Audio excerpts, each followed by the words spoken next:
Right, the installation. So what we need to do to install it, if I copy this URL here,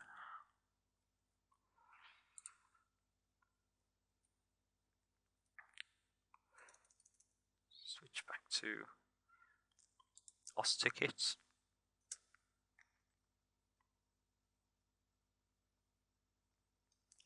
I'm actually going to install this.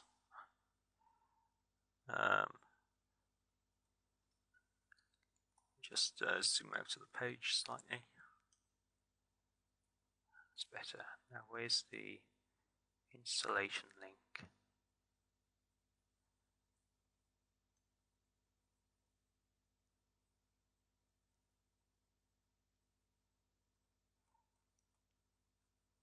Downloads. Right at the top of the page. Okay.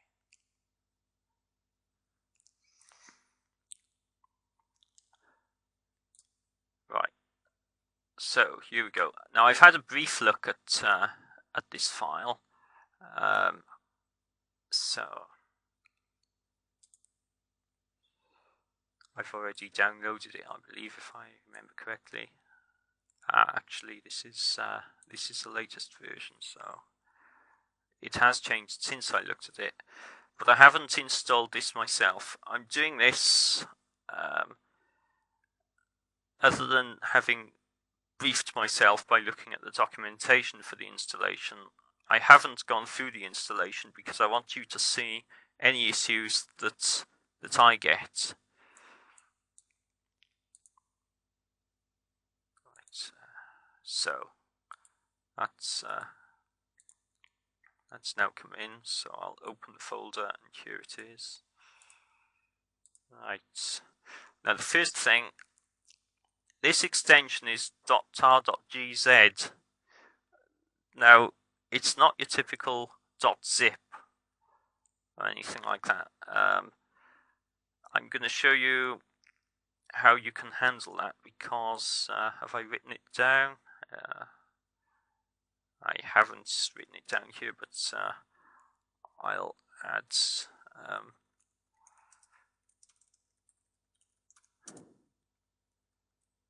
7-zip is a tool that can understand this form of archive, and I believe that's on www.7zip.org. We'll find out now.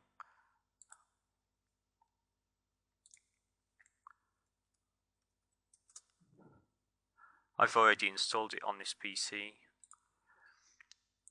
It's a free version of zip. So there's the URL where you can get it. If you're using Windows, you're going to want to download. Certainly the 32-bit version will work for you. If you're using 64-bit Windows, then obviously you can go for the 64-bit version of the tool. But the 32-bit will be fine in any case. And with that tool, I can right-click on the tar.gz file. In 7-zip, I can extract the files. So I'm going to do that. It brings up this dialog. So if I click on OK, and we will end up with a new file.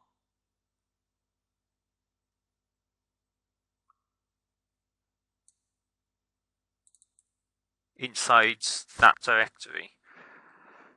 Now, tar.gz, they came about from the Unix class of operating systems, and a tar stood for tape archive, and that is essentially like an uncompressed zip file. It contains a lot of different files.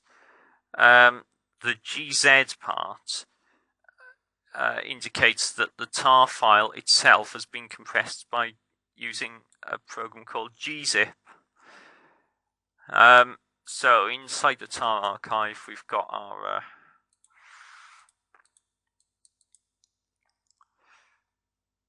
we've got our programs here, so I'm going to extract those now. So it's a two-stage extraction operation if you're using 7-zip to extract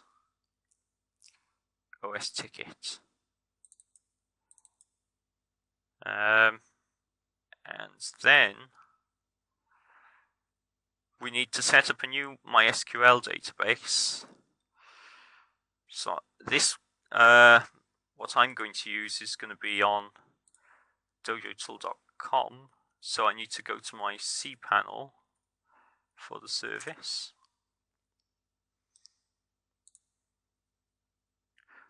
And this is exactly the same process that I followed for the WordPress installation.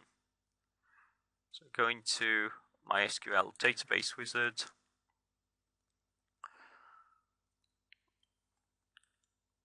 call it help, seems appropriate. Username help, password, use a password generator.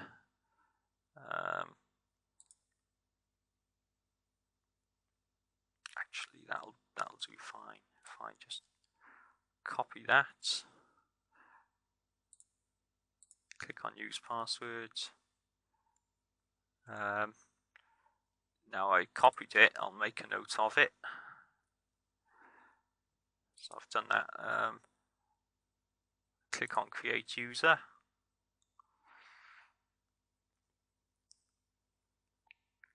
And here we've got the details just as before.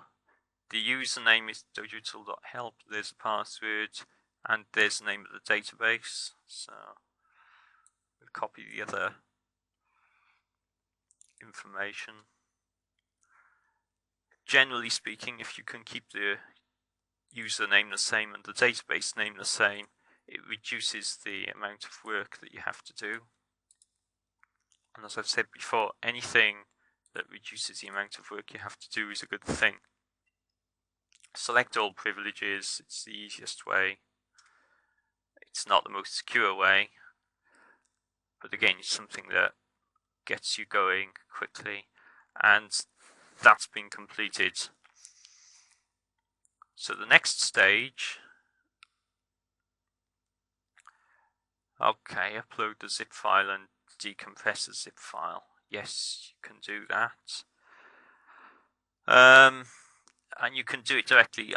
You can use the files that you've decompressed straight as they are, but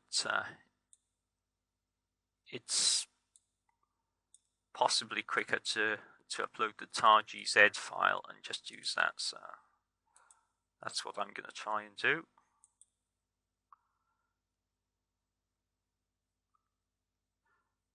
Right, the next thing is where to upload it. That's something that I hadn't thought about, but I'm going to set up a subdomain for this. You could use a subdirectory. You could use whatever you want to use, but personally, I like to have something along the lines of helpdesk.sitename, and that's what I'm going to do here. So, subdomains, subdomain name, helpdesk, and it will actually generate a document root for me. So I'll create that subdomain. That's been done. And I'll go back to my FTP program, FileZilla, just as the last time. Now I go into that directory, public HTML, helpdesk, and I'll pull up the script directory. I'm going to pull up the tar.gz file first and see if that'll uncompress straight on the system, because I suspect it will. So I'm just going to drag that into the, I can't see it, drag that into the help desk directory, so that can go straight into there. And it shouldn't take too long. There we are.